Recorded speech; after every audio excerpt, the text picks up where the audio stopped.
Desenvolvimento de inteligência artificial, sai realidade nebe utiliza ona e mundo toma.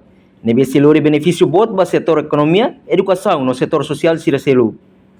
Mas que não é, Presidente da República José Ramos Horta hatete, presença tecnologia e AI, mo selori impacto negativo, bem hira lá a regulação no controlo nebe certo. Portanto, AI ma processo tecnológico ida nebe avançar o teves no aspecto positivo barak, liliu ba economia, ba estudo no ba desenvolvimento geral. No tecnologia AI bela ajuda Estado kik hanesan Timor-Leste hori hadia serviço público, educação no produtividade nacional. Mas bem, governo Timor-Leste precisa hareo sério risco sira nebe moço utilização AI no tecnologia cibernética. Liliu kona ba crime cibernético, no atividade ilegal e espaço digital, numa colaboração internacional é fator importante atuação o desafio né.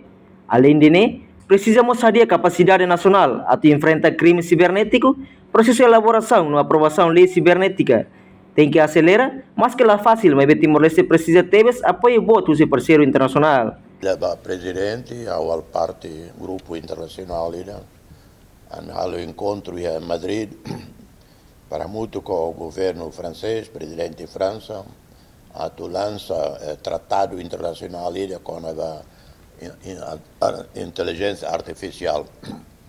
Portanto,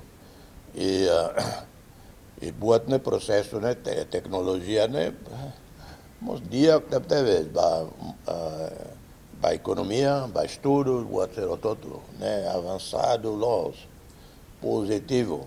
Mas bem, nesse buat todo mos bele é mas ele usa ba negativo. O governo tem que primeiro de Clio busca colaboração meeting ou Austrália ou Indonésia, Singapura, Raíssa Ásia, né? Estamos todo preocupado ainda, né? Ser avançado ali do Kita em termos de ser né? Combate atividades ilegais cibernético, bela apoio e organização, incluindo privado. Mas nem a ter luta ainda fácil.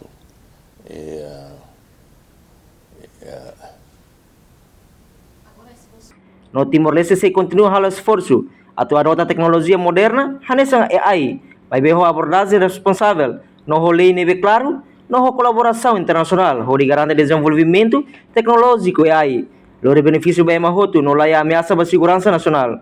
Reportagem no Vai Magno Televisão Timor Post.